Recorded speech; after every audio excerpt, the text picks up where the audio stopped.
All production-ready applications should have good form validation in place to ensure end users provide proper and complete data. Let's use the validation library vValidate to help us quickly provide this for our form. The first thing we should do is install it. We can do that with npm. I'll type npm install vValidate and specify the version that I'd like, in this case 4. Now, let's use it to add validation to the registration form. There are two primary components we need to import and use from the vValidate package. They are the form and the field components. Next, I'll register them with the components property, providing alternate component names to fit in with the rules from the View Style Guide. That is, we want our component names to consist of 2 words. This allows us to replace the form element with the vForm component.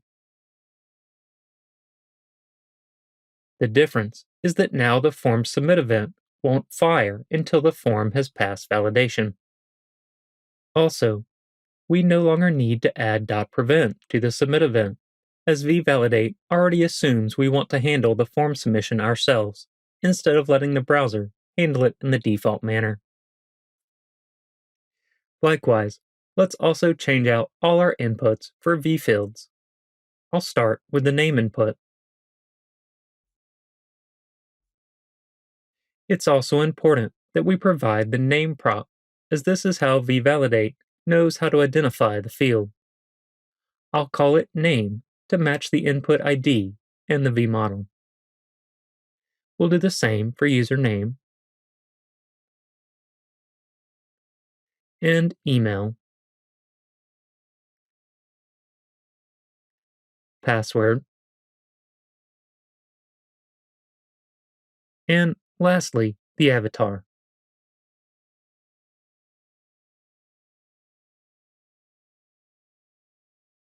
We also need to update our closing form tag. Great! With those in place, we can start adding validations. vValidate gives us 2 different options on how to do this. Let's look at the first one in this lesson. The first option is to provide all the rules at the form level with the validation schema prop. It takes an object whose keys are the names of the fields we'd like to validate, and values are a function that we want to run in order to validate the field. Let's pretend for now that validating username and name is enough. As you might expect, each of these functions receives the value of its corresponding form field. We can use that value to make sure that what the user types in is in fact a valid value. Let's say that we want the name field to be required. To do that, we'd check if the value was truthy. And just to account for empty spaces, we'll also check that it's truthy after it's been trimmed. And if it passes, then we can return true, meaning the field is valid. However, if the field is not valid, we want to return a message saying why it's not valid. Sweet, that should do it. For now, we can also copy and paste the function to make the username required too. Let's check it out in the browser and see where that gets us. You'll see that if I submit the form with nothing filled in, it doesn't actually submit. Great, we've prevented the users from submitting invalid data. However, the user isn't given any indication of what's wrong. We'll fix that in the next lesson.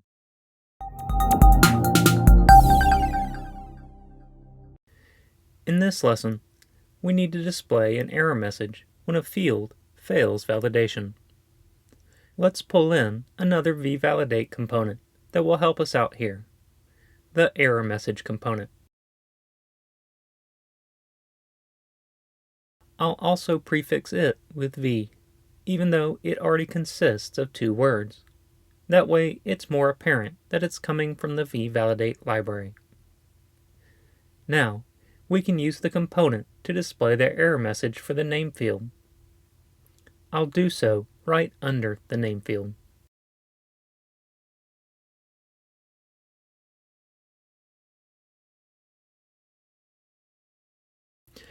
Notice here that we had to set the name attribute on the error message component to the same name we provided on the field. So, if we wanted to show the error message for the username, we need to set the name prop to username. Lastly, I'll add a class that's styled in our main style sheet to each of the error messages, just to make them look a little nicer.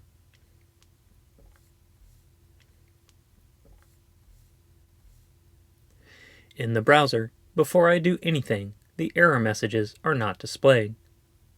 But if I attempt to submit the form, they appear. Awesome.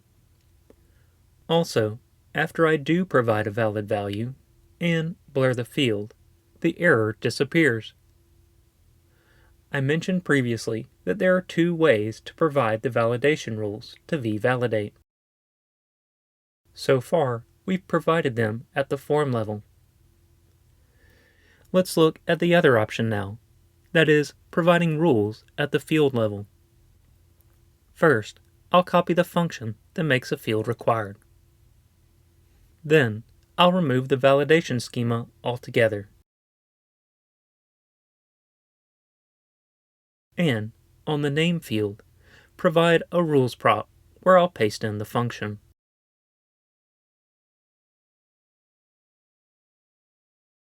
If we check things out in the browser, you'll see the validation on the name field works just like it did before.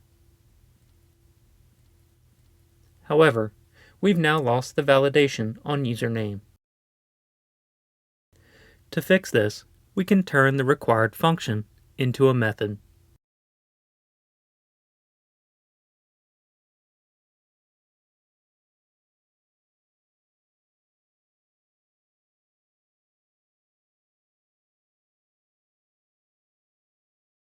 And call it for both fields.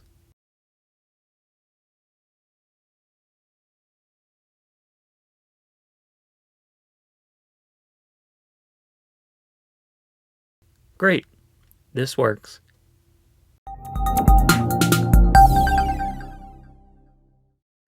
So far, we've manually defined our rules at the component level. But what a pain this would be if we wanted to use the same rules across multiple forms. Plus, why even write our own rules in the first place?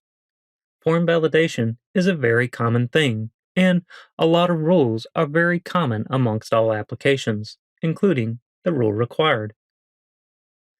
Let's address both of those issues in this lesson.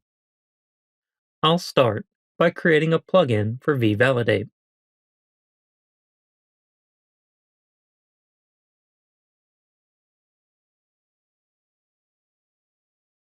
And, of course, this means we'll also need to register the plugin in main.js.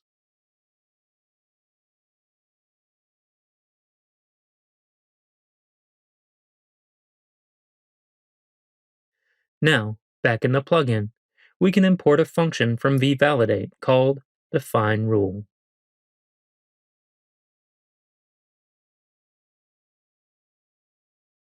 This function allows us to define rules globally for vValidate, rules that can be used anywhere throughout our application. The first argument is the name for the rule. The second argument is the function like we had before, so I'll just copy and paste the required method from the register page.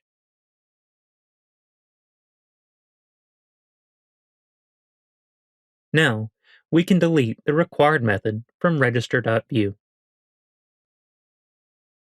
And where we were using it as a rule on the name field, we can now reference the globally defined rule by its name.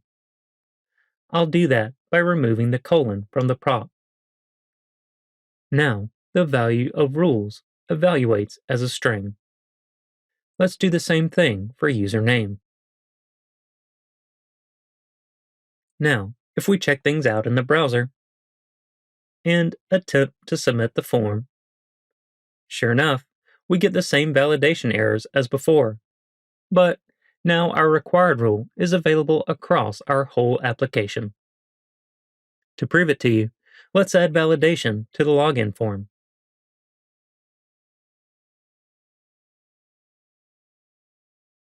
I'll change out form to vForm, remove .prevent, replace the email and password inputs with vFields,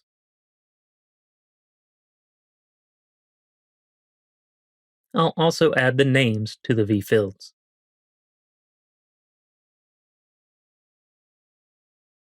And make them both required.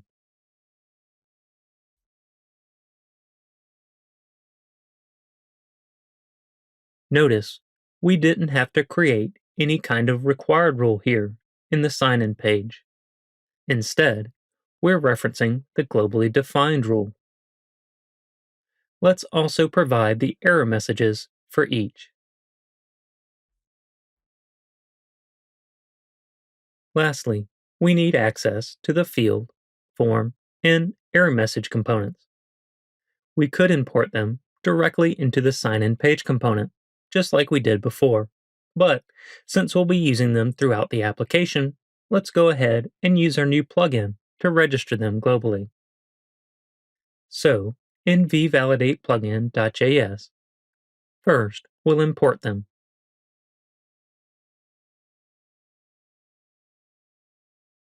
Then, use the component method on the app to register them.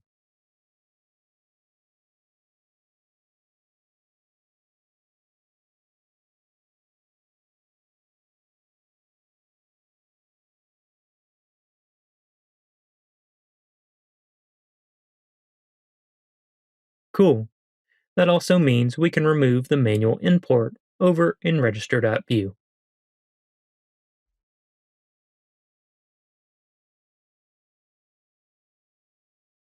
Alright, let's visit the sign-in page and see if the validation is working. When I attempt to submit the form, yeah, our validation is working here too. Great. So now we can reuse rules across our whole application. But it still kind of stinks that we need to manually define rules that are commonplace. We can fix that too, though. Let's install a collection of predefined rules provided by vValidate. The package is called at vValidate/rules. Now, we can import a predefined required rule from the new package.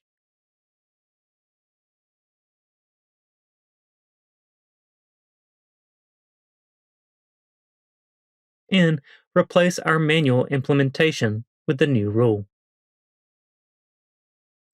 If we try things out in the browser now, you can see that we still get our validation working just as it did before. Required isn't the only predefined rule provided by vValidate. In fact, looking at the docs, we can see a number of other useful rules, including min, URL, email, and a whole lot more.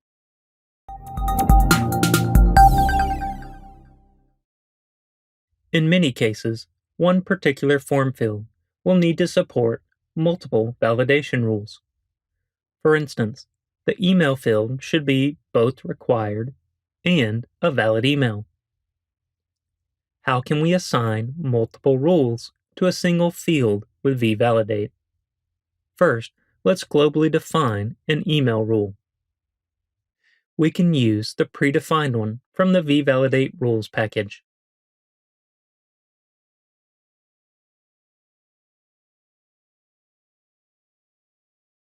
Now, on the registration form, let's make the email field both required and a valid email.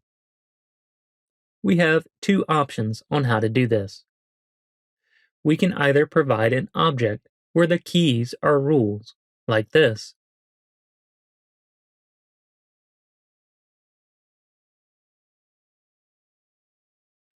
Or we can accomplish the same thing using a string and separating the rules with a pipe.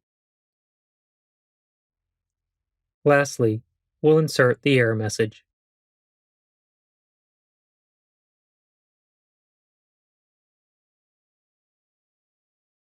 If we check this out in the browser, you can see the email field is invalid when it's blank.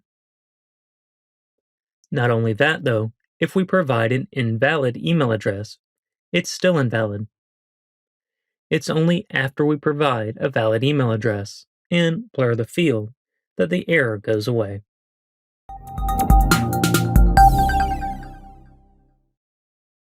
Some rules need to be able to take in arguments, such as a min rule or a max rule. Let's see this in action by requiring our password field to be a minimum of 8 characters long. First, we'll import the predefined min rule, and then use it with the fine rule. Now, let's use the min rule to validate the password field on the registration form. First, I'll make the field required.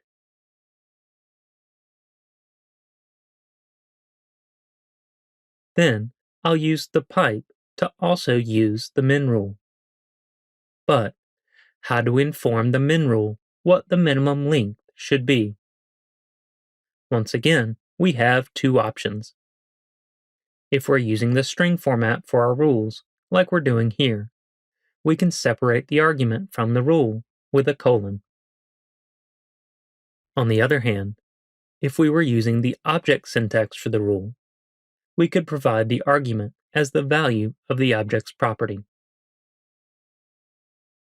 But I prefer the string syntax, so we'll just revert that. Lastly, I'll provide the error message for the password field.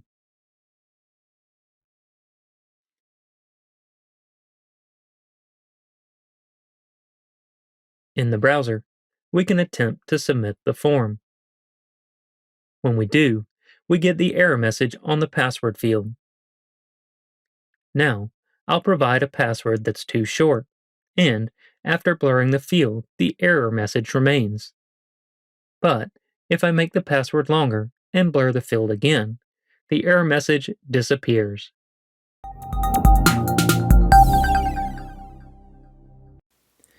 You may have noticed that since defining the rules globally, we're given the same error message no matter what rule failed. For instance, on the password field, the error for an empty password is "password is not valid." Then, when I provide a password that is not long enough, the error message is still "password is not valid." Wouldn't it be nicer if we could tailor the error message to the rule that it failed? In other words, when the password is empty, it should say "password is required." And when the password isn't long enough, it should say something like "password must be at least 8 characters long." Let's do that. This can be accomplished with vValidate's i18n package. Let's start by installing it with npm. I'll type npm install at vvalidate/i18n. As hinted at from its name, we could also use this package to provide internationalization for our error messages. But we can also just specify a single language to customize them. We'll do that in this video, as internationalization is beyond the scope of this course. Next, we need to import the configure function from vValidate, along with the localize function from the i18n package.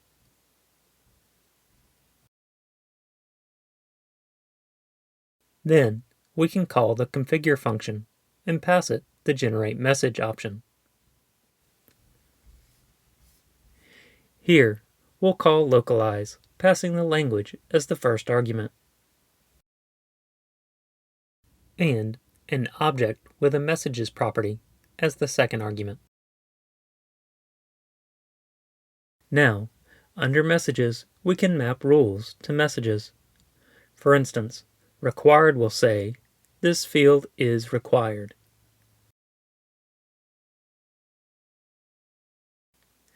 Now, when we check out the password field, a blank input gives the message, this field is required.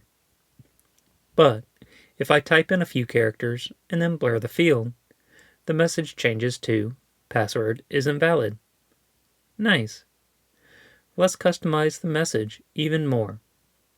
Instead of saying, this field is required, it would be better to say that password is required. We can use a placeholder like this to instruct vValidate to replace the placeholder with the field name. Sweet! We can do one last thing to make our message even better. You'll notice the word password here is lowercase. That's because this is the actual name of our field. Oftentimes, the name of our field, though, is not so pretty, and the label on the field would be better to display in the error message. We can support this by passing in a label prop to the v field.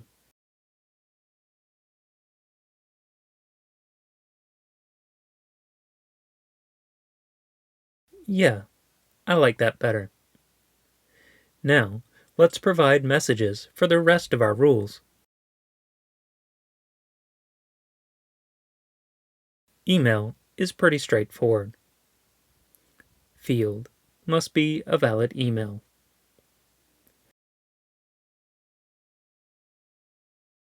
Min is a little bit more complicated though. It takes in an argument. How can we say the field must be some variable number of characters long? Well, just like there's a placeholder for field, there's also a placeholder for arguments. The 0 here targets the first argument passed to the rule, while the min in the curly braces supports passing the arguments as an object instead of an array. Let's see how that looks. I'll type a password with not enough characters and blur the field. Perfect.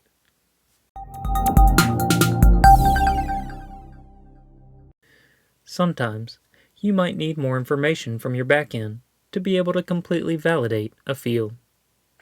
That's the case for the username and the email on our registration form. Really, we should validate that they are not already in use. Thankfully, vValidate supports async validations out of the box. Let's create a global validation rule called unique.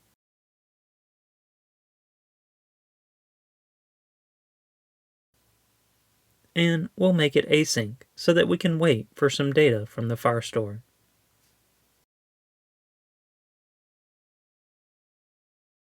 Let's start out writing this rule as if it were exclusively for username, and then we'll extend it with some arguments in a moment to make it more flexible. So, to check if the username is already in use, we want to look in the users collection for a document where the username is equal to the value of the input.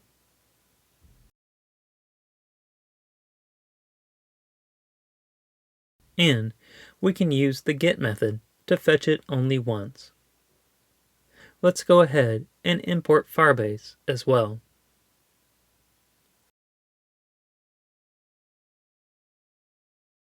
Then we'll assign the result to a variable called querySnapshot. On querySnapshot is a property called empty that tells us whether a document with the specified username exists or not. We'll just return that because empty being true means that the username isn't already in use, and returning true from a validator means that it passes validation.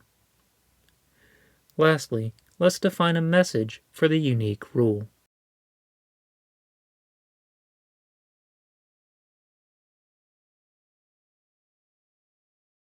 Now, over in the registration form, we can use our new rule and just on the username field for now.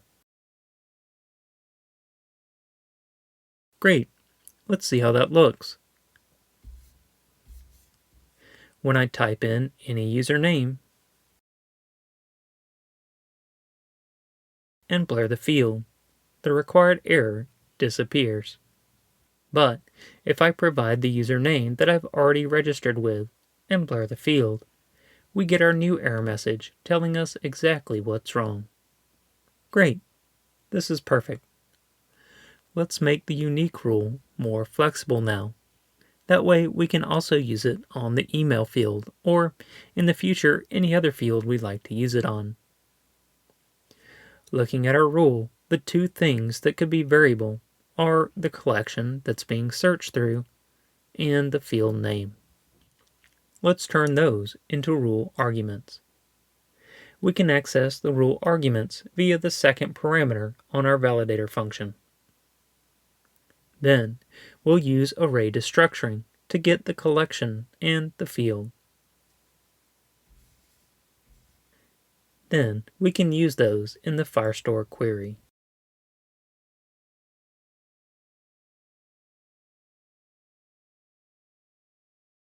Remember, it's also possible for the arguments to come through as an object, depending on how they're defined on the field. So, let's support that too. First, we'll initialize collection and field so that either the args object or the args array can set them. Then, we can check if args is an array, and only then do our array destructuring.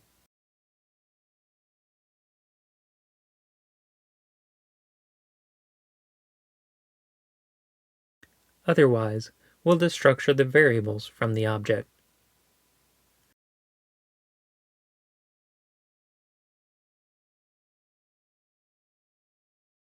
Notice that we've got a red squiggly line under the equals sign. When we are destructuring an object into variables that already exist, that is, the line doesn't start with const or let, we need to wrap the whole thing in parentheses so that the JavaScript engine doesn't confuse our object literal with a code block. With that, we need to provide the parameters on the username field in the registration form.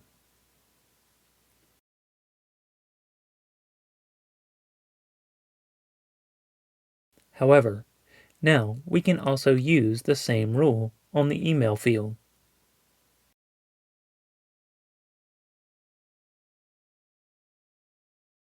And actually, just to be sure that the object syntax for the arguments works, let's do that on email.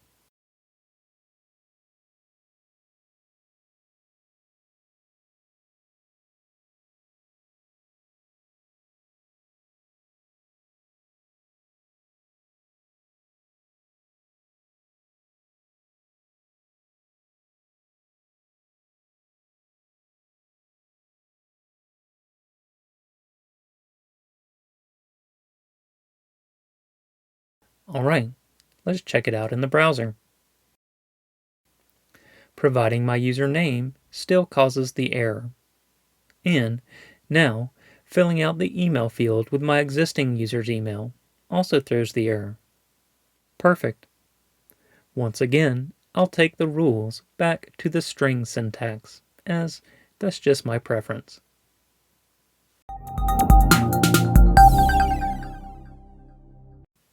At this point, we've got a lot of duplicated code for each field. Every one has a form group wrapper, a label, a v-field, and an error message. And they share some repeated attributes throughout them, such as the field name and the label. Let's bundle up all these elements into a component that we'll call app form field. I'll create the file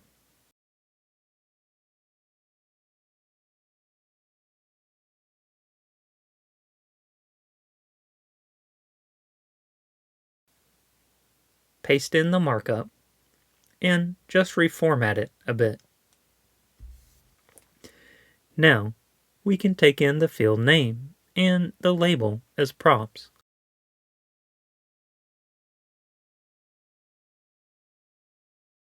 Then, we can use the same name for both the field and the error message, as well as the for attribute on the label and the ID on the field. Next, let's use the label prop to fill in both the actual field label and the label prop that we passed down to the vValidate field. Now, let's think about the other attributes here for just a second. The field type and the rules, well, they shouldn't be hard-coded.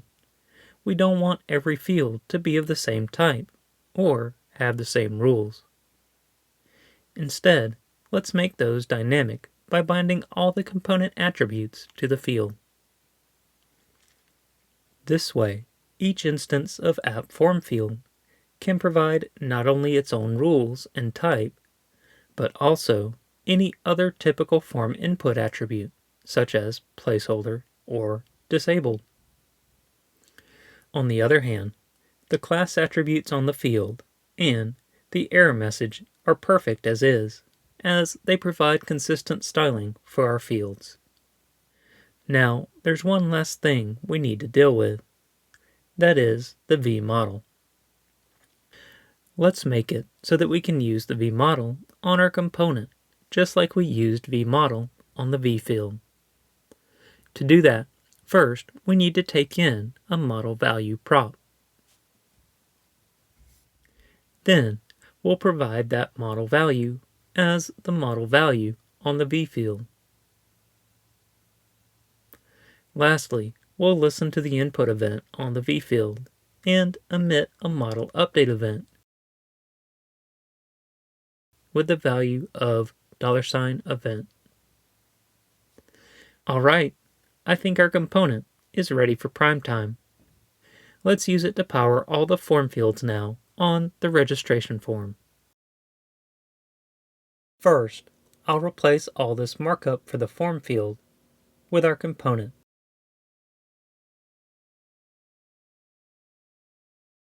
And on the component, we'll provide the vModel, the name,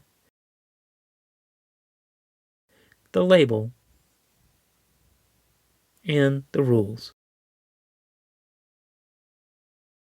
I must say, I think that looks a lot nicer than what it was before. Now, I can do the same for the other fields. For username,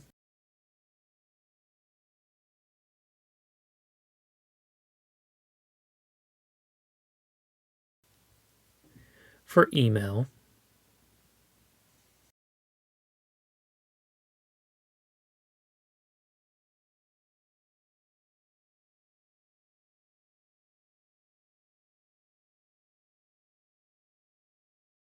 and for the password.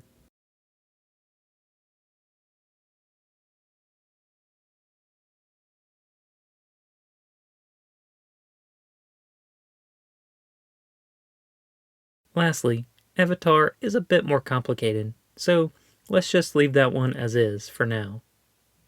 Alright, let's see how things are looking in the browser. Great, things are still working, and all the field error messages include the pretty label instead of the field name. We hadn't done that for them previously, but now it's baked right into our component.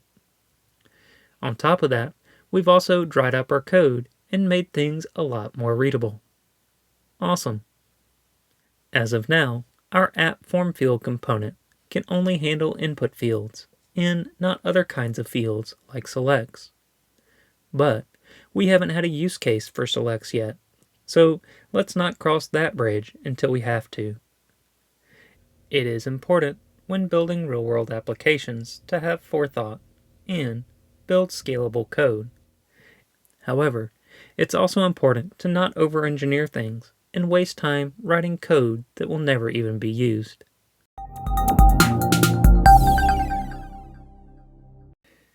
Now that we've got the app form field, it's fairly straightforward to add validation to all the forms.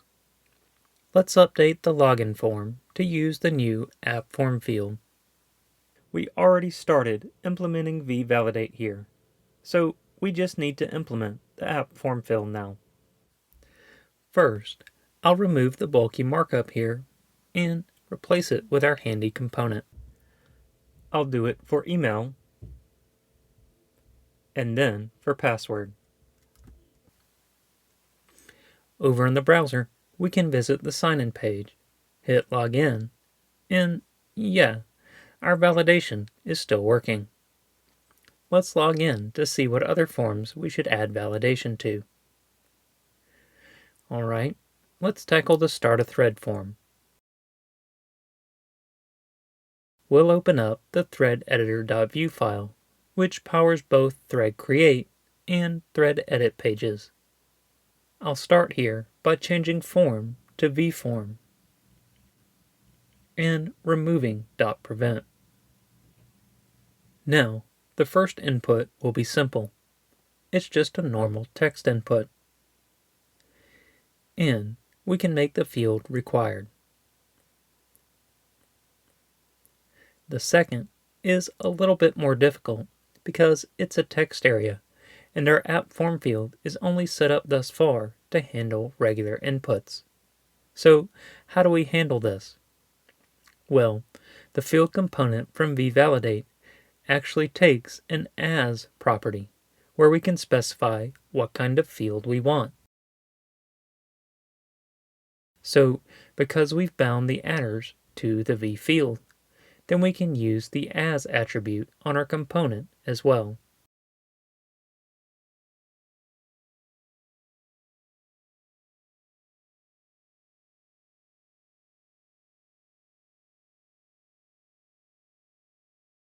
That vbind adders will also allow us to pass in the rows and calls here. That should do it. Over in the browser, I'll try to submit an empty form, and sure enough, we get the validation errors. Then, after filling out the form with the valid information,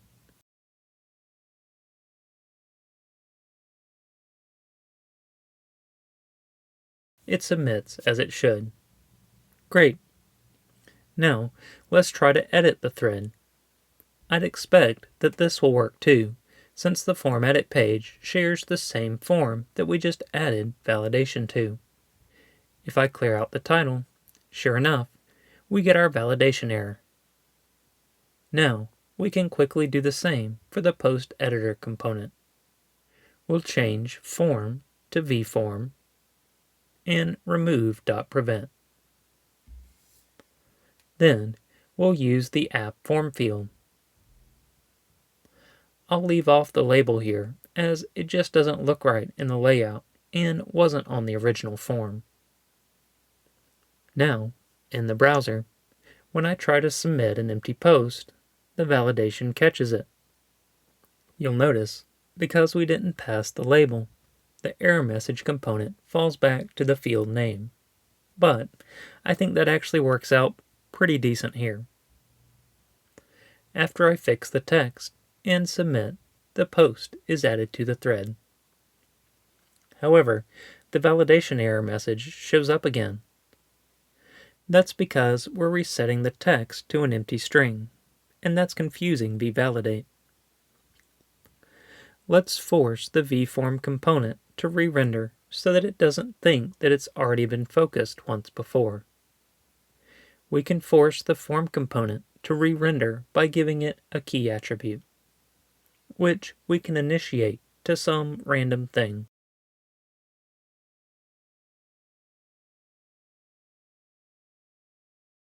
And then, after form submit, set it to something else.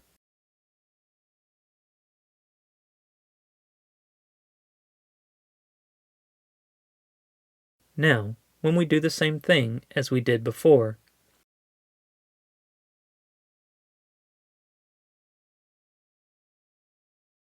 the error message is gone after submit. It was admittedly a bit of a hack, but every once in a while you'll find that you have to do kind of hacky things like this. Alright, this should also work for editing a post, since it also uses the post editor component. And yeah, that works too.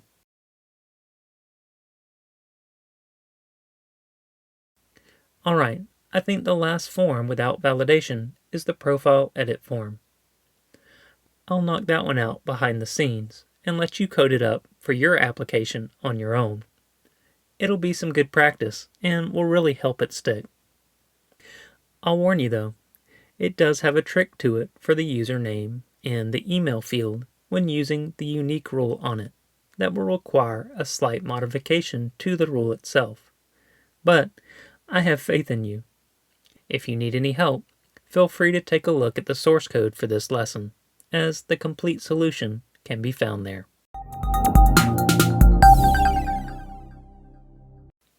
The location input on the user profile form is a little wide open and vague. Let's give the users some country options to choose from. We can accomplish that using the free REST API, restcountries.com, combined with a native browser solution for creating autocomplete dropdowns. Let's start by getting the data from the API. I'll create a method in the user profile card editor called load location options. And it should be async, as we'll need to wait for the response from the API. Then, we'll use the fetch function to make a request to the API endpoint that returns all the world's countries. Finally, we'll store the results in a local data prop.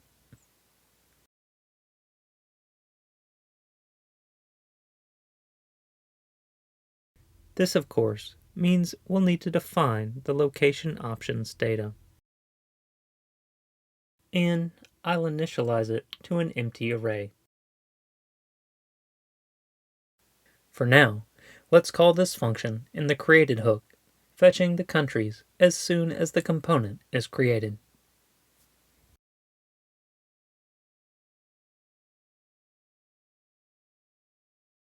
Now, if we take a look in the DevTools, we can see what was returned from the API.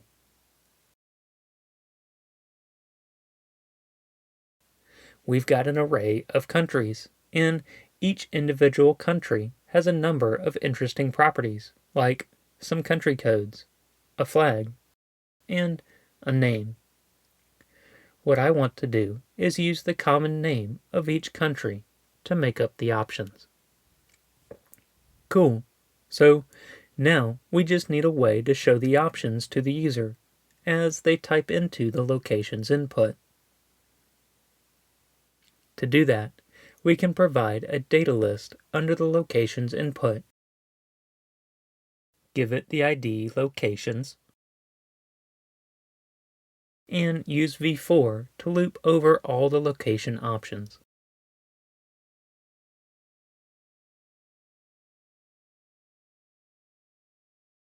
I'll use the location's common name for the option value.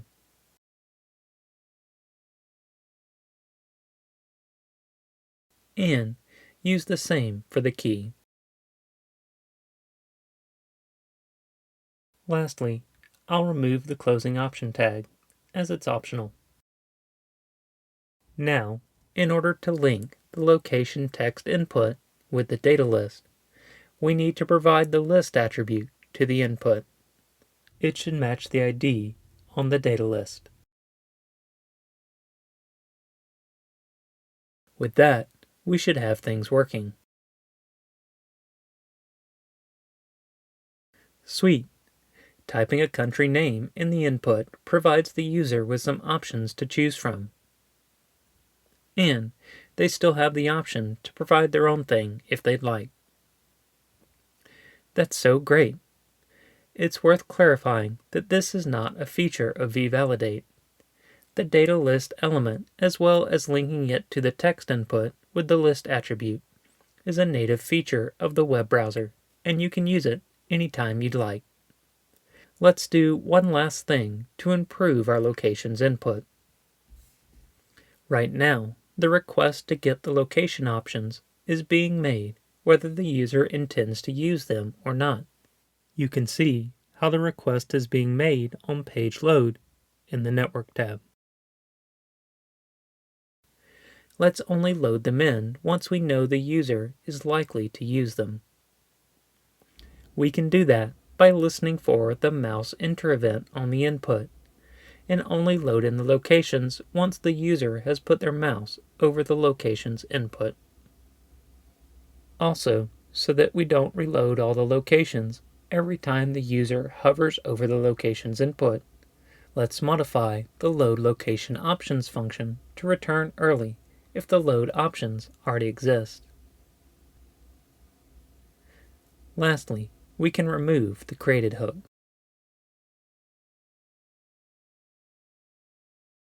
Now, in the browser, if we reload the page, you can see that on page load, the request doesn't exist. If I go to set my location, the request is made, but it's being made twice. What's going on here?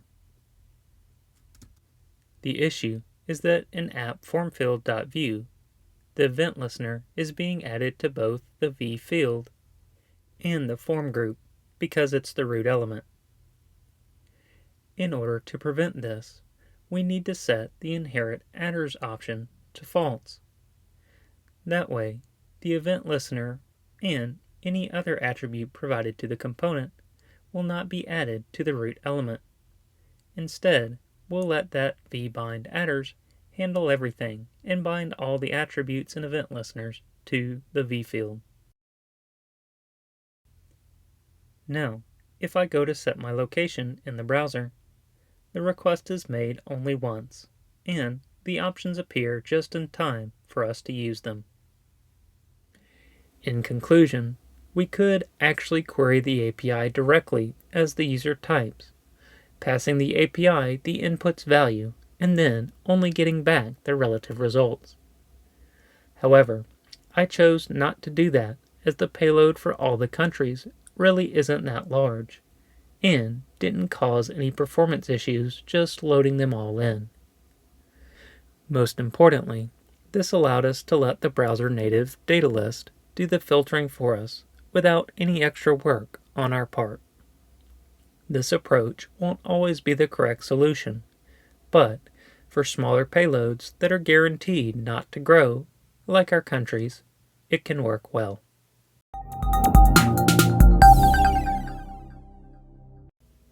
We're so close to finishing our Vue 3 powered forum and deploying it for the world to see. Before we do though, we've got a few screws to tighten up and bugs to fix. Let's start by addressing the warning that Firebase has been showing us in the console ever since we installed it. It says, "It looks like you're using the development build of the Firebase JS SDK. When deploying Firebase apps to production, it is advisable to only import the individual SDK components you intend to use." Now that we've solidified what all Firebase services we're going to need, we can include the code only for those services to make our final bundle lighter. Alright, let's create a new file called Firebase in the helpers directory. In here, we'll import Firebase from firebase/app, just like the warning instructed. Then, we'll import each of the individual Firebase services that we use.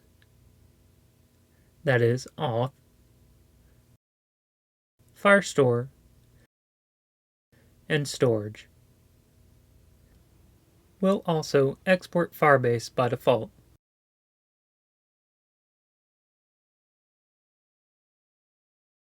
Lastly, we just need to replace all the times that we import Firebase directly from the npm package with an import of this file. I'll pull up my project-wide find and replace in VS Code by pressing Command-Shift-H. Now, I want to find all the instances of import Firebase from Firebase. And replace all those instances with import Firebase from @/helpers/Firebase.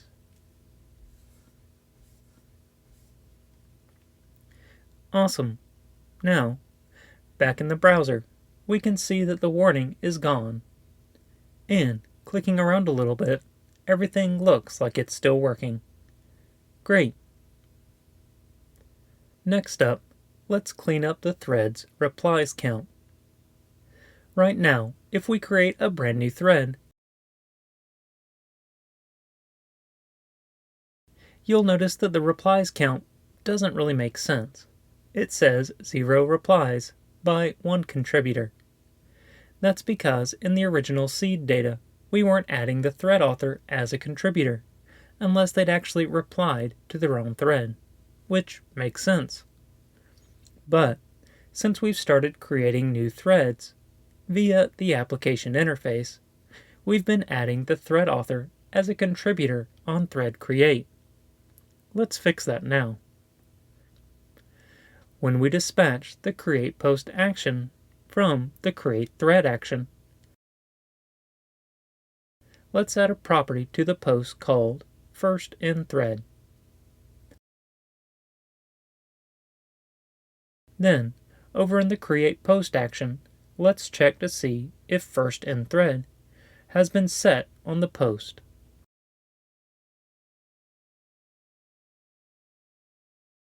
Otherwise, we'll default it to false. Then, we'll extract the thread updates to its own variable.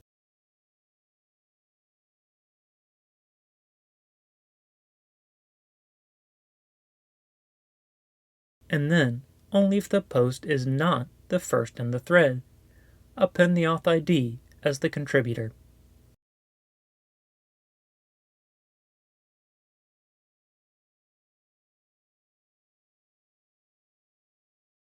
Also, we'll only commit the append contributor to the thread mutation if the post is not the first in the thread.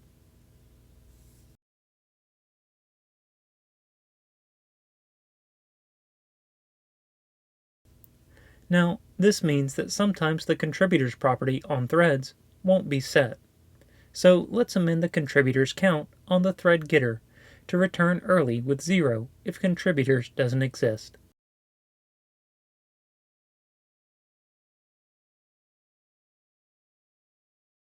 If we check back in the browser now, the thread we just created just a minute ago is still inaccurate because it still has the stale invalid data. But if we create a brand new thread,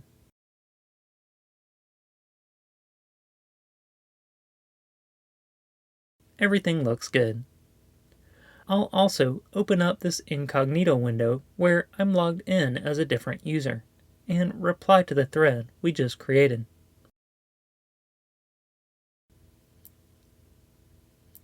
Great, this also works. Finally, if you're up to the challenge, I bet you can make the replies and the contributors nouns here the singular when there's only one of them. The solution will be in the source code of this lesson.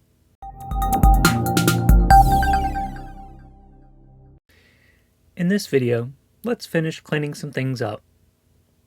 If I go to the miscellaneous form that has no threads, we get an error in the console and a spinner that just keeps on spinning and spinning. Let's follow the error messages to fix our issue. This error is in the fetch items action. The issue here is that IDs is undefined instead of an array. Let's default IDs to an empty array if it's falsy. Alright, that took care of that error. The next error is cannot read properties of undefined, and it's in forum.view. So, the issue here is that threads isn't an array, and thus doesn't have a length property. Let's use optional chaining here in order to prevent this from throwing an error. And then we'll default thread count to 0 if it resolves to a falsy value. Great, the page displays and the errors are gone. We do still have this warning though. That's some leftover pagination thing that never actually got used. So let's just remove that.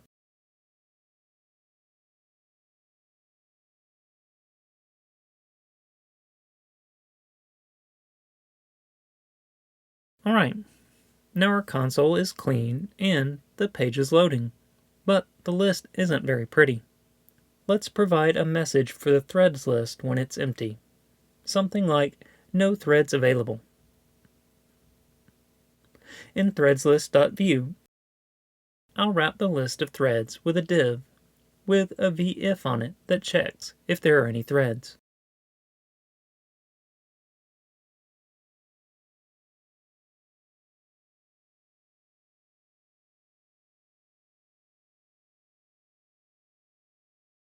Then, outside of the div with the class of threadList, I'll provide the message when there are no threads.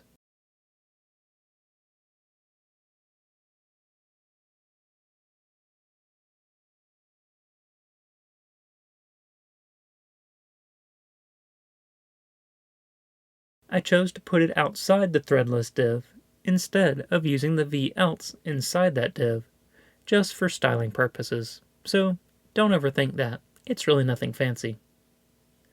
Lastly, I'll throw in a couple inline styles here, just to make things look a little nicer. Alright, that's looking great. Let's tackle one more bug in this lesson.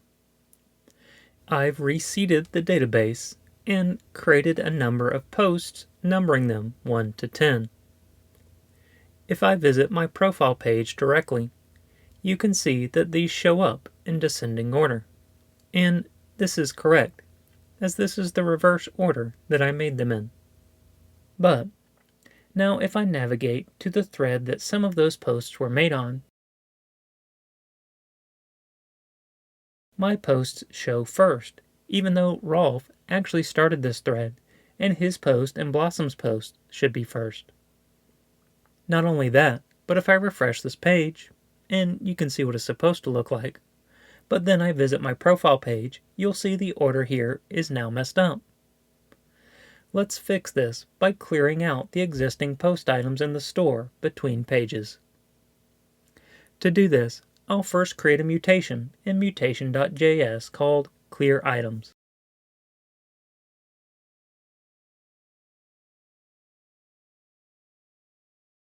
I'll make it so that the clear items can take in an array of any of the Vuex modules that we want to clear the items for. Lastly, I'll loop over the modules.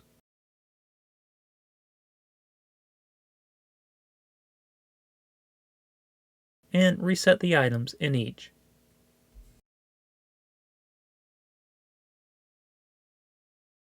Next, over in actions.js, I'll create an action with the same name,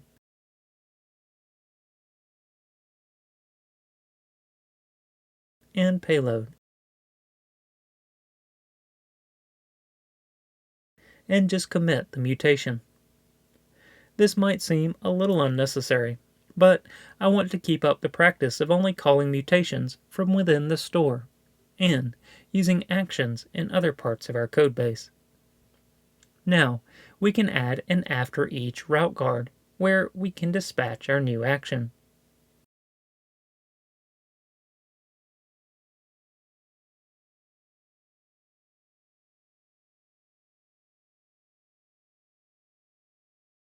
That is, we can clear out things right after the route changes, but before the page components are created. And I'll just go ahead and clear out everything but the users between routes. I chose to leave out users here because I don't want to clear out our authenticated user, and there isn't anywhere in our application where a list of users exists that should be in any particular order. So this was just easiest. Alright, now over in the browser, if I refresh the profile page, it all looks good. When I visit the thread I visited before, my posts are now ordered as they should be. I'll refresh this thread and then visit my profile page like we did earlier. And yeah, it's in the right order now. Great.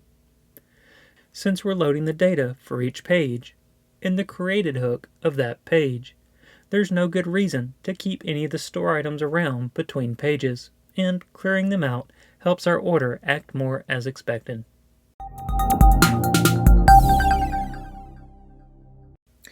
Alright, just a little more cleanup to go. You might have noticed that when we save the user's profile information, after we're redirected to the user profile page, the thread count is off. That's because we've confused things a bit between the user getter and the user in the store items. Active user here is the Vuex user getter. And in the update user action, we're passing this computed user in to set item, which sets the item in our state. This matters because on our getter, the threads property is a getter that returns the actual thread objects from the state. However, on our user in the store, the threads property is an array of thread IDs. Alright, let's make sure that the thread IDs are available on the Vuex user getter. I'll just reuse this getter as it already does exactly what we want, but I just want to rename it so that it's a little bit more clear as to what it is. And then, when we dispatch the update user action in the user profile editor card, we can set the threads to the thread IDs before passing it into the action.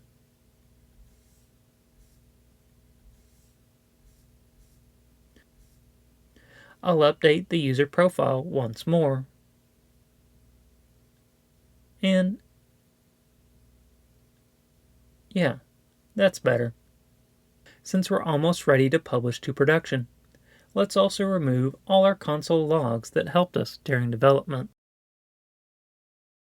I'll use Command-Shift-F to search throughout the whole project for any console logs.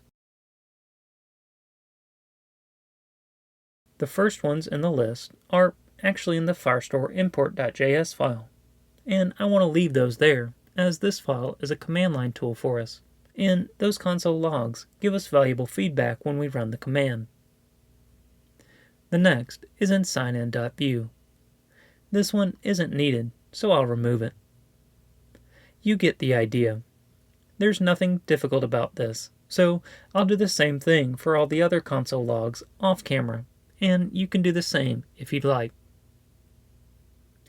Now, with all the console logs removed, there's less noise in the console. Let's click through the application and look out for some errors. Homepage looks good,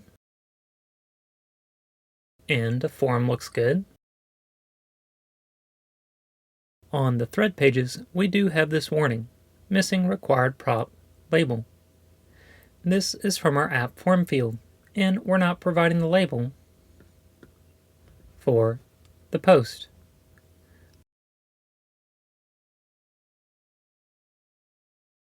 Let's just give it a default of an empty string and not make it required. Nice, the warning's gone. I'll also submit a post. Great, still no errors. And how about we create a thread?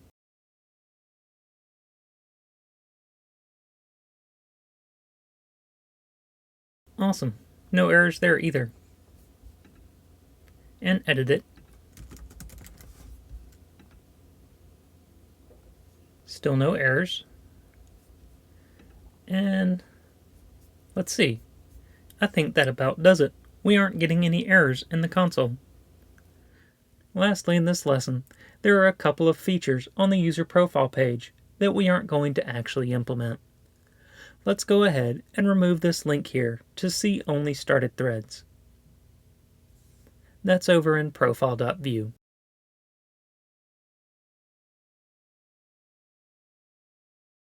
Cool. Let's also remove this member since and last visited stuff down here. That's in userprofilecard.view.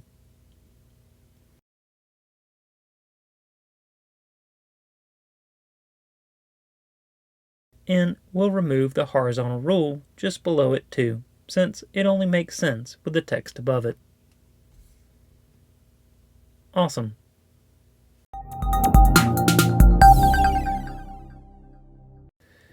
Right now, if we were to update our email address on the Profile Edit page, then it would only update in the Firestore, but not in the actual authentication service. This means if we were to sign out and try to sign in with the new email address, it won't work.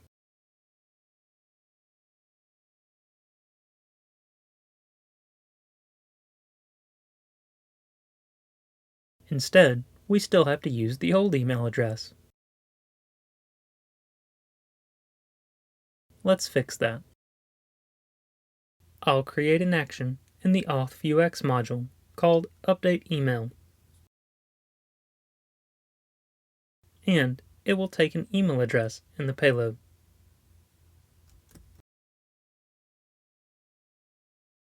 In here, I'll target the current user in the Firebase Auth service and call the update email method.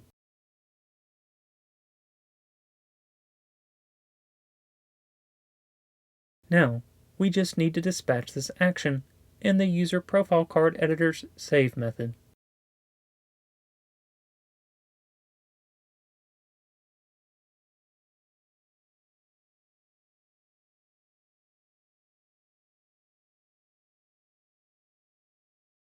I'll also add a wait to the line above, so we ensure that we're finished updating the user before we update the email. Now, when we change the email and log out, we can now log in with the new email.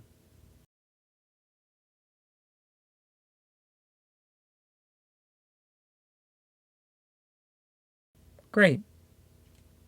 Unfortunately, we still have a problem though. If we were to wait about 5 minutes or so and try to do this again, we'd get an error in the console from Firebase saying something like, "User must re-authenticate to update email." You may have even gotten that message already if you hadn't recently logged in and just tried what we tried together. That's because, in order to change critical information like the email or the password, Firebase works extra hard to ensure that you really are you, and thus wants you to provide your email and password once more. So, let's make it so that when the user is updating everything but the email, things continue to work as they have been. But if they change the email address, a modal overlay pops up, prompting them to provide their credentials. Then, only after providing the correct credentials do we update the user profile data and the email address. Alright, to do this, let's first create a new component called User Profile Card Editor Reauthenticate.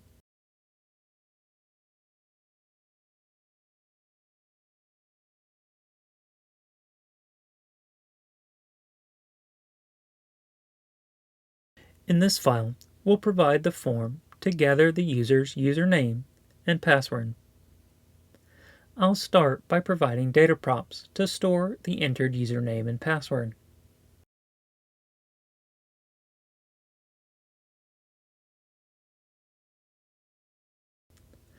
Then I'll provide the markup for the form.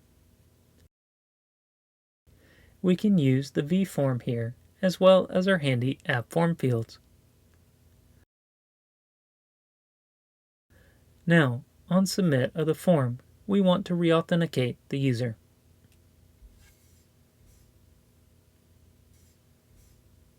And I'll create the method.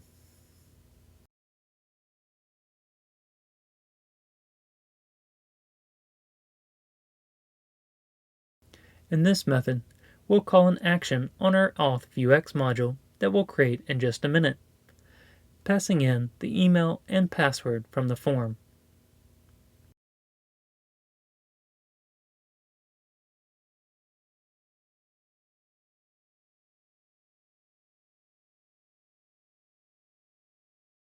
we'll also use a try catch here to emit some events from our component.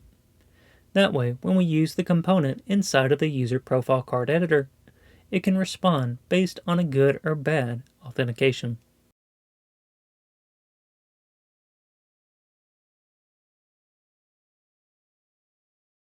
Alright, now let's go create that action.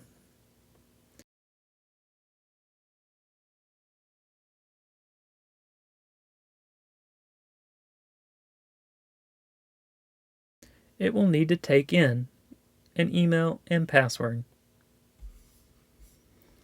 Then we need to get what's called the credential. We can do that by calling firebase.auth.emailauthprovider.credential and passing it the email and password.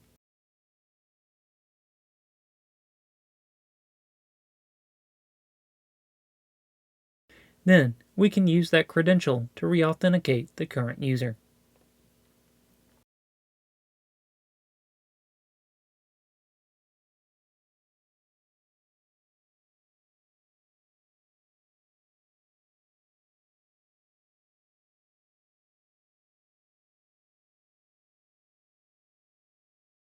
Great. Next, we need to get our form showing up in the modal overlay.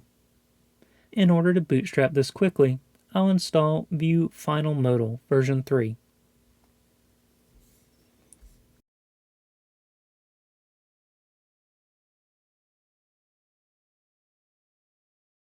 Then, I'll import and register the Vue Final Modal component into our reauthenticate component. And I've chosen just to do this locally here, as we'll only need it this once.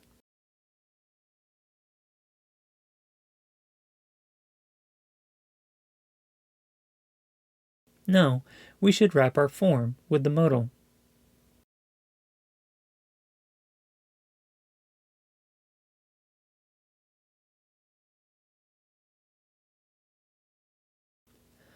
I'll also add some props to Vue Final Modal for styling purposes. Classes will equal modal-container, and content-class will equal modal. And I'll wrap our form in a div with the class of modal content. All this is necessary because Vue Final Modal is what's known as a renderless component. That is, it leaves the styling up to us, so I'm just utilizing some classes that are already defined in the main style sheet. Finally, I'll add a header to our modal so that the user gets a little bit more context.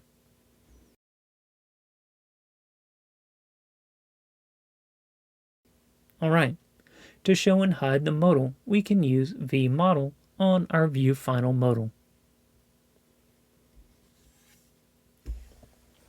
Now, show modal that I've made up here could be a data property, but I'm going to make it into a computer property. The reason is so that we can have our component support a vModal for opening and closing the modal overlay. On the get of the computed prop, we want to return a prop called model value. And on set, we want to emit the event update model value.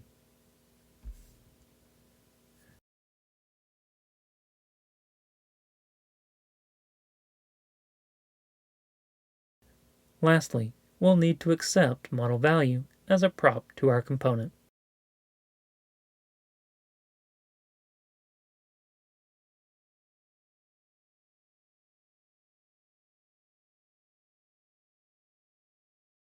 This will allow us now to use our component like this.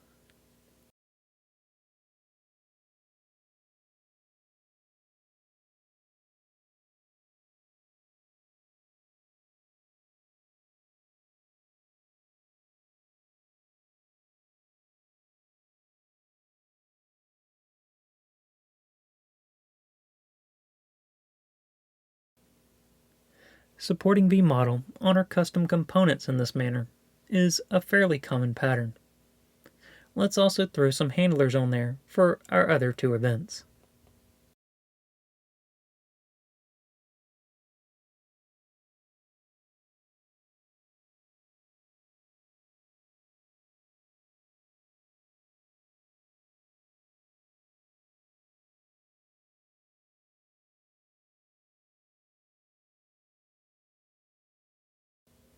Alright, let's continue this in the next lesson.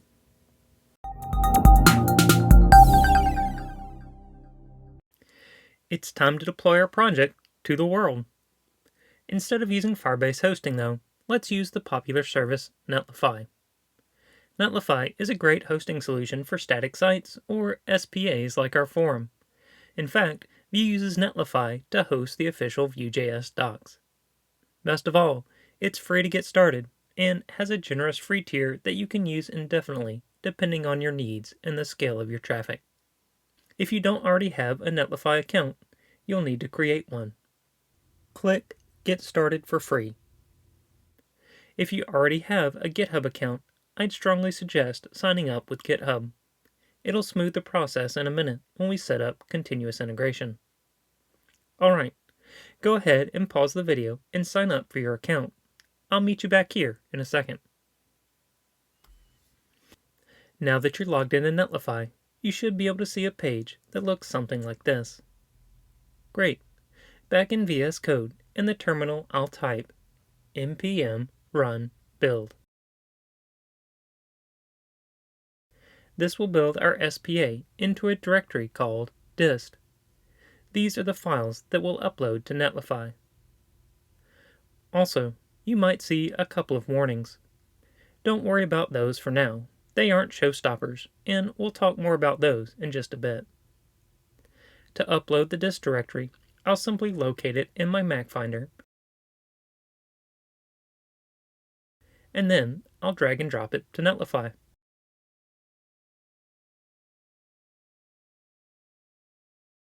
Just like that, Netlify spins up our site and gives us a URL to visit it at.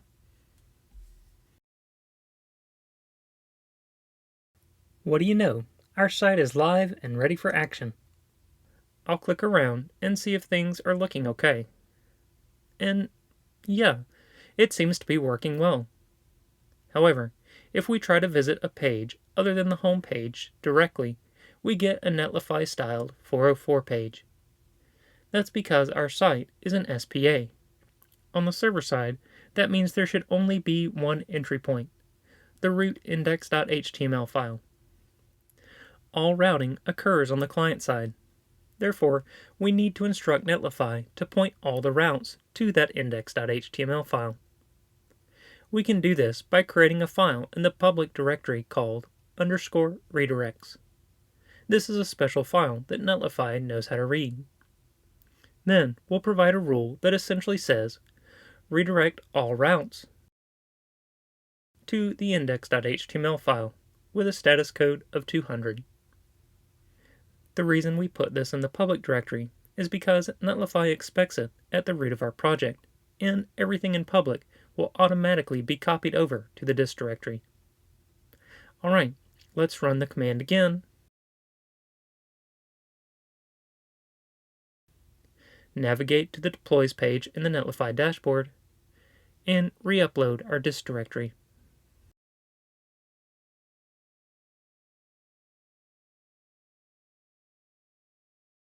Now, when we refresh the page that we visited earlier, instead of a 404, we get a working page with the correct content. Awesome.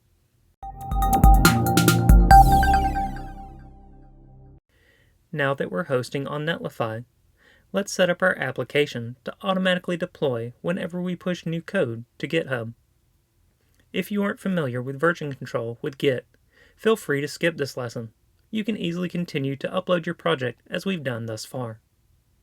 For those of you who do use Git, make sure your project has been initiated as a Git repo and you've committed everything we've done thus far.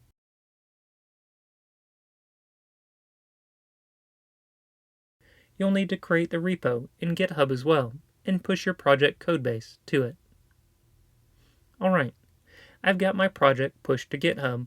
Now in the Netlify dashboard, I'll go to Site Settings, and then Build and Deploy over here on the left-hand side. And then finally, link site to Git. It's worth noting here that if you're partial to GitLab or Bitbucket over GitHub, those are an option as well, but we'll just be using GitHub as it's by far the most popular. If you haven't already granted permission for Netlify to act on your behalf with GitHub, then you'll be asked to authorize that now. But I've already done so. So Netlify shows me a list of my repos, and I can choose the one that I want to connect my site to. I'll choose the Vue.js 3 master class. And now we'll see that Netlify is smart enough to have some of this pre-filled out for us. We want to deploy the master branch, and our build command is npm run build. It pulled that from our package.json. And then lastly, the dist directory that is correct for our published directory. Alright, let's hit deploy site. We can see now that Netlify has started building our site. Now, Netlify will keep an eye on our repo, and anytime we push changes to the master branch, Netlify will run the build step that we were manually running before and redeploy the site. To see that in action, let's make a change to the H1 on the home page. I'll change the headline to Welcome to the Vue.js 3 Masterclass Forum. Then, after adding our changes, committing them, and pushing them to GitHub, back in Netlify, we can see the build in progress. This will take a minute or so, but when it's done, we can go see the updated site. Awesome! Netlify can actually even do this for PRs or any other branch in your repo, giving you an easy way to preview changes contributed by others before merging to master.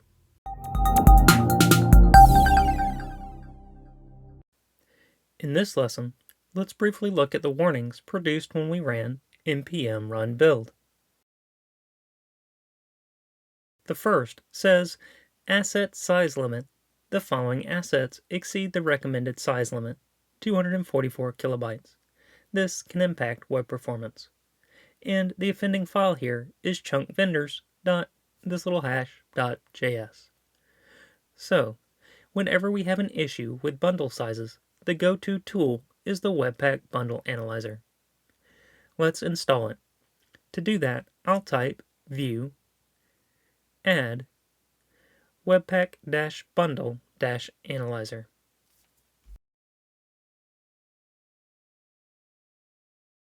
Now, after we run the build command, not only is our site built, but we get this page opened in the browser for us that shows us a breakdown of our JavaScript bundles. It's divided into two main bundles, chunkvendor.js and app.js. The warning specifically mentioned the chunk vendors being 928 kilobytes, and that's exactly what we see here. And then we see how each of the different dependencies contribute to that size, based on their size in the diagram. And unfortunately, Firebase Auth and Firestore are making up for more than half of that size, with 587 kilobytes. Since Firebase is such an integral part of our application, there's really no way to get rid of it. However, we are using Firebase 8, but Firebase 9 came out in the middle of the production of this course, and promises a more tree-shakeable library that can contribute to smaller bundle sizes. So, maybe for your next project, you can make the shift to Firebase 9, which really isn't all that different from Firebase 8 in terms of its syntax and functionality. However, this isn't a critical issue. There are plenty of projects out there running on Firebase 8 just fine. They just aren't quite as fast as they could be if they were using Firebase 9, and we can live with the warnings. Now, other times, the bundle analyzer can lead to some more actionable items. Let's take Lodash for example. Right now, it's at about 12.5 kilobytes. Let's say that we weren't importing Lodash functions individually, but rather importing the whole Lodash library, like this. In thread.show, I'll change import difference from Lodash difference to import underscore from Lodash, and then change out the call to difference to underscore.difference. Now, when I run npm run build again,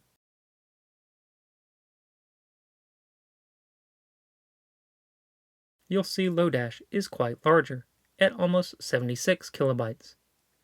In a case like this, the solution would be to utilize tree shaking, like we've already been doing. So I'll just revert my import to Lodash difference back to the way it was. This is just one example of how the bundle analyzer could be helpful.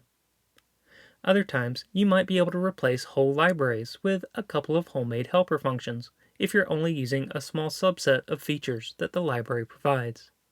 For instance, this is the common case with Moment.js.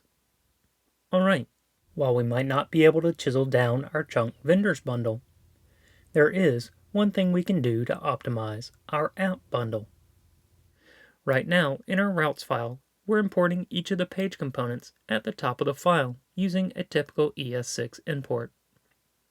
This means that each of these components is bundled into the app bundle and is loaded by the browser whether the user visits all these pages or not.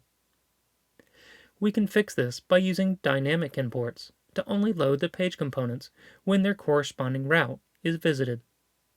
So, instead of passing the actual component to the routes component option, we can provide an anonymous function that calls import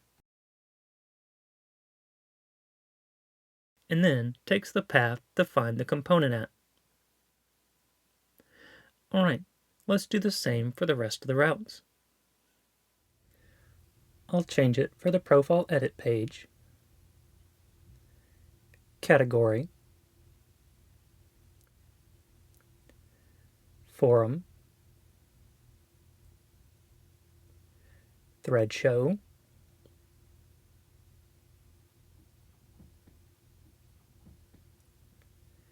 thread create,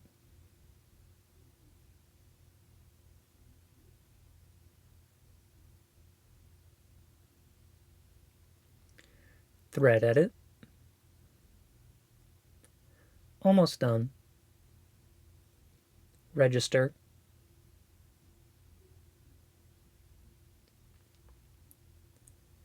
sign in, and lastly, not found.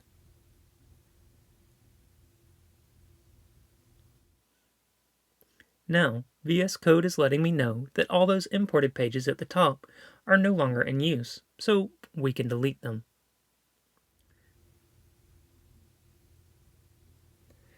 And I forgot to do the same for home, so we'll go ahead and switch that one out too. Now, let's run build again and see what the bundles look like.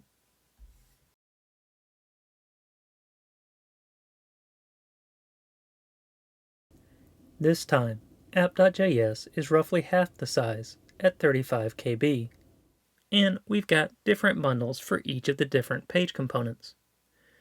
But we can't tell which bundle is which. They are only identified by this random hash. To make the bundles easier to identify and debug, we can give them names. To do that, we use a Webpack magic comment. That looks like a comment before the import file path. We say Webpack chunk name, followed by a colon, and then the name we'd like to give the chunk in quotes. I'll just give it the same name as the page. Let's do the same for all the pages now.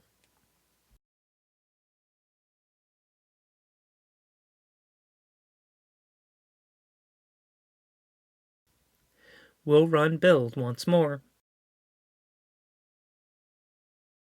And now in the analyzer, we can see exactly what chunks correspond to which page. The largest one here is the profile page, and that kind of makes sense. That's where we did most of the work. And you can also see the thread show page here and so on. Alright, so when we look in the dist directory,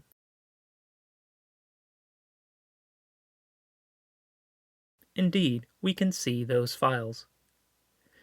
Great. Now you can redeploy, or if you're using the Git repo to provide automated deployments, just commit and push your changes.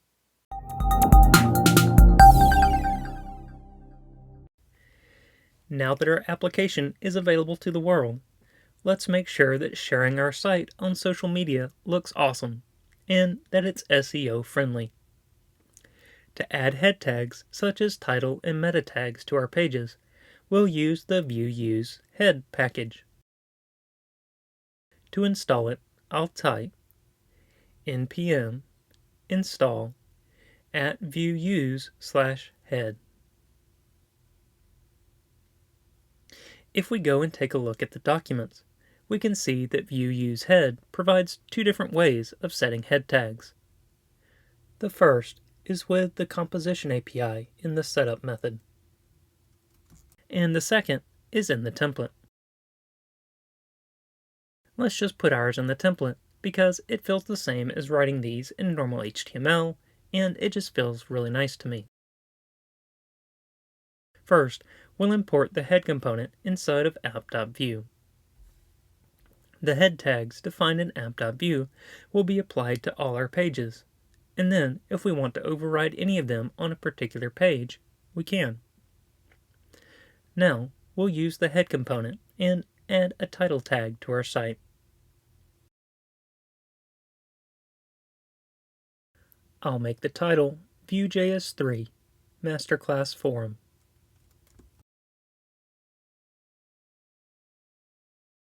How about we include a description as well? Name equals description, content equals an awesome Vue.js 3 powered forum. Now in the browser, it looks like we broke something.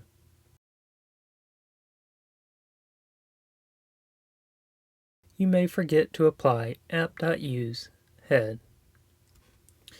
Oh, that's right. We need to use the package plugin first.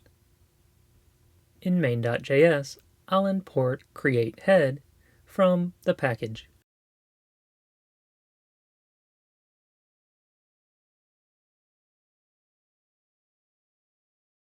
And then I'll call it, passing it to form app.use.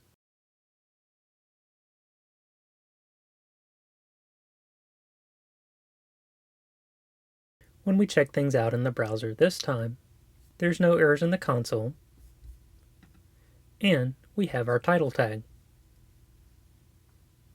Great.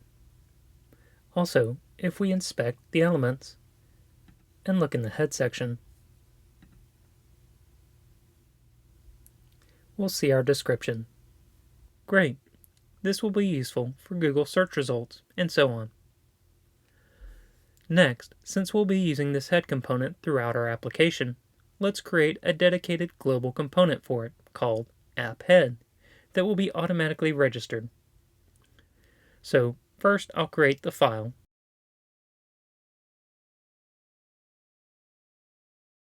Then I'll just import the head component from Vue.use head.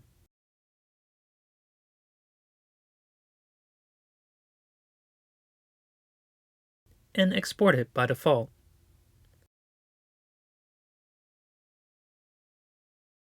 We'll also want to override the name of the head component to app.head, so I'll spread head into an object and then provide the new name. Great! Now we can use app.head everywhere without having to manually import it and register it.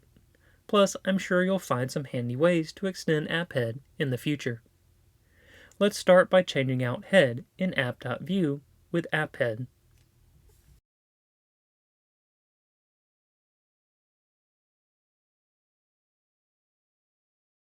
That means we can remove the import and register of head. Now, let's use it on the forum page.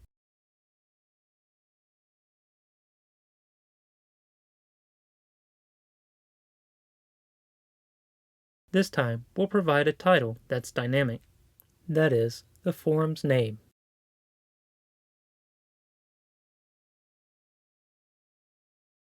I've added a question mark here, as sometimes the forum isn't defined, and if I don't, it will cause an error. Now, when we visit a forum page, we get the forum's name for the title tag. Awesome! Also, if I take a look at the meta description again, you can see that even though we didn't define it on the forum page, we're still inheriting it from app.view. Feel free to do likewise on any of the other pages as you see fit. Alright, this paves the way for providing our social meta tags. I'll go back to app.view and paste in the meta tags we'll need. Here we have a title, a description, and an image for all the social sites, including Twitter, who unfortunately does things a little differently. Then I'll copy the social title tags and override them with the forum name in forum.view.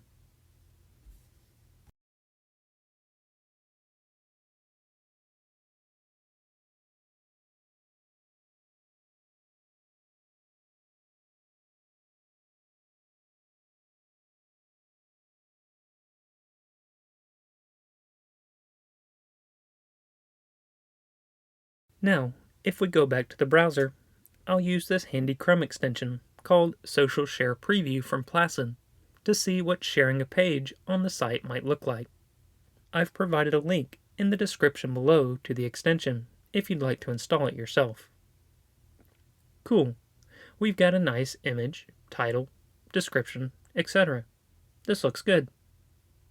Alright, at this point, it's very important to note that because we're working with an SPA, all these meta tags are being rendered on the client side. Therefore, even though the Chrome extension is showing us good previews, if we left everything as is, it wouldn't actually work for sharing. So, how can we make sure those meta tags are available server-side for the different social platforms to read? In Netlify, we can turn on an awesome feature called pre-rendering. It's under Site Settings, Build and Deploy, and pre-rendering.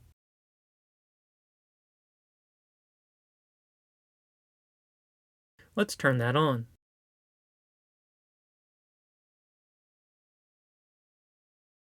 What this will do is actually render our page as it would be in the browser on Netlify's server before sending it to the client. And it's smart enough to do this only when a search engine or social bot is making the request. All of our normal users will get the SPA as normal. Alright, let's redeploy our site.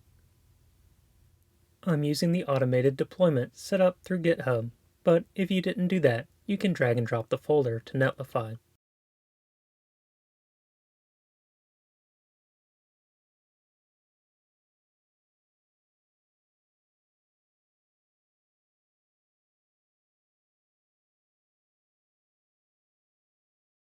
We'll wait just a minute for the site to build.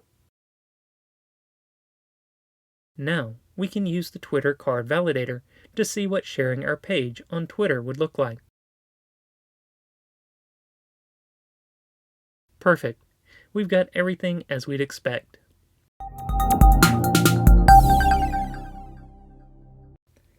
Well, that wraps up the Vue.js 3 Masterclass.